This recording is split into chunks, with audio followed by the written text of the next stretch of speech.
যাচ্ছে ঠিক মার্স ইলেকট্রিকের উপরে। আর এটা দেখার পর তো আমি একদম শিওর শট ধরে নিয়েছি যে এই বুইয়াটা আমিই করব ভাই।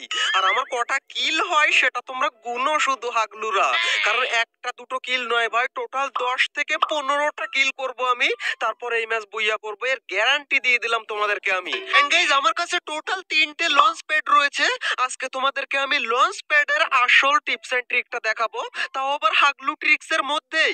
এর উপরে চলে আসলাম আর এইখান থেকে আমরা লাগিয়ে দেবো আমাদের একটা লঞ্চ প্যাড, আর এইখানে লাগাবো ঠিক একদম গুনে গুনে এই। আরে ভাই লাগে না কেন রে ভাই? কোন জায়গায় সব থেকে লাল দেখায় ভাই? লাগার তো কথা এইখানে এক জায়গায়। ওরে ভাই এইখানে লাগাতে হবে, এই আমরা এইখান থেকে লাগিয়ে দিলাম। আর এবার আমরা লঞ্চ প্যাডে করে চলে যাবো সোজা ওই ছাদের উপরে। আরে ভাই যায় না কেন রে ভাই? আরে ভাই হাগলু ট্রিক্স এইখানে ফেল হয়ে যাবে নাকি রে ভাই? লঞ্চ প্যাড তো যাই না। আচ্ছা একটা লঞ্চ প্যাড আমাদের চলে গেল, এটা কোনো ব্যাপারই না ভাই। এখনো আমাদের কাছে দুটো লঞ্চ প্যাড আছে।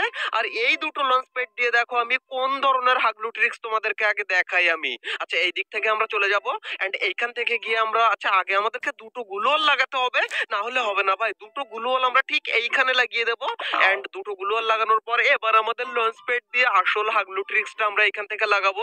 এখন তোমরা অনেকেই বলবে যে ভাই তুমি অন্য জায়গা থেকে লঞ্চ প্যাড লাগিয়ে তো এই ছাদের উপরে যেতে পারতে, এর জন্য এত হাগলুগিরি করার কি দরকার ছিল?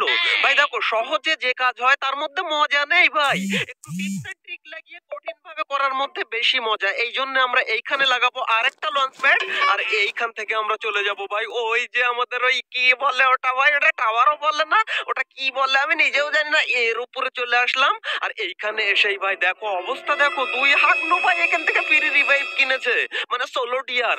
ওই দেখো ভাই সোলো ডিয়ার কিনে এইদিকে আসছে, কিন্তু ওকে এখন মারবো না ভাই, ও তিনজন টিমমেটকে রিভাইভ দিয়ে নিচে নামাবে, তারপর সবাইকে একসাথে মেরে অনেকগুলো কিল নেব আমি। কিন্তু ততক্ষণে তোমরা হাগলুরা ভিডিওতে লাইকটা করে দিও, না হলে একটু পরে ভুলে যাবে কিন্তু। আর আমার জুম করা দেখে ভেবো না যে ওকে আমি মেরে ফেলবো, এখন মারবো না ওকে, একটু পরে মারবো আমি। আরে ভাই হাগলুকে কেউ মেরে দিয়েছে রে, আমি ভাবলাম 3টে কিল নেব। তাড়া হাগলু তুই আমার সামনের কিল মুখের খাবার কেড়ে নিলি কেন?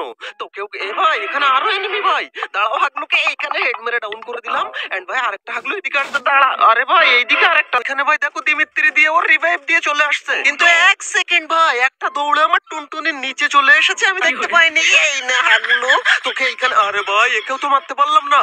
এন্ড ভাই এইদিকে যেটাকে ডাউন করেছিলাম সেটাকে আই থিঙ্ক ও রিভাইভ দিয়ে দেবে, কিন্তু এইদিকে ওর একটা টিমমেটকে আমি তুলে নিলাম, কিন্তু এই কিলটাও পেলাম না ভাই। কিল চুরি হয় কেন এত? ভাই কটা কিল হবে আমার? 10টা থেকে 15টা তো করেই ছাড়বো ভাই। কিন্তু ভাই হাগলুরা যদি আমার মুখের সামনে থেকে এইভাবে আমার শিওর শট কিল গুলো চুরি করতে থাকে তাহলে কি করে হবে ভাই?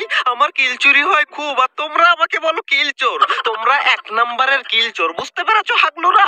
এরে ভাই নিচে আরেক হাগলু এসেছে, এই নে ভাই কোন রকম একটা হেড লাগলে হয়ে যেত। আচ্ছা দাঁড়াবো, গুলওয়াল মেরে দিমিত্রি চালিয়েছে, প্যাক করেছে।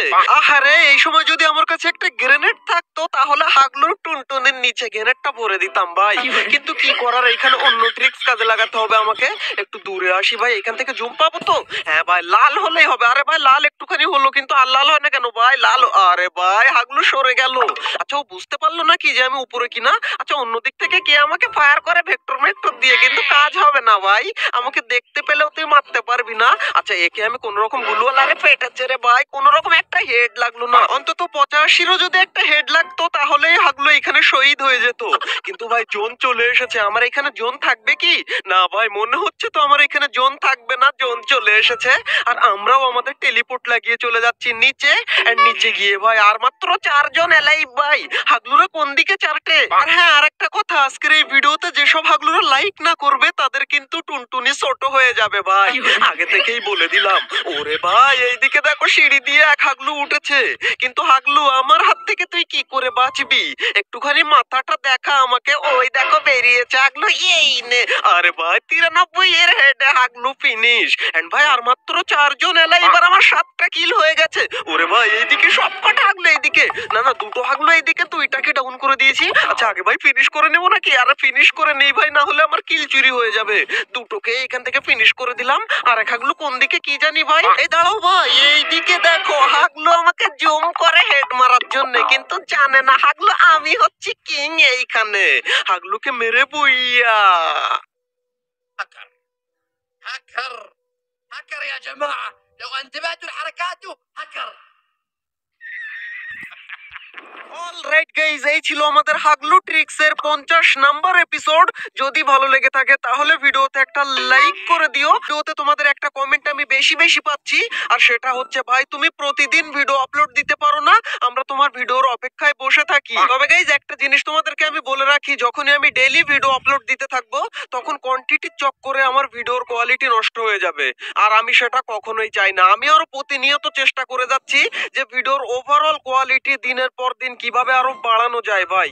ওভারঅল কোয়ালিটি বলতে শুধুমাত্র পিকচার কোয়ালিটি নয়, ভিডিওর ওভারঅল কোয়ালিটি, ভিডিওর যে সাউন্ড ইফেক্ট, মিম কালেকশন, এর সাথে সাথে ফানি ক্লিপ সবকিছু। তবে আজ থেকে আমি চেষ্টা করব একদিন পর পর তোমাদের জন্য একটা করে ভিডিও নিয়ে আসার। ডেইলি হয়তো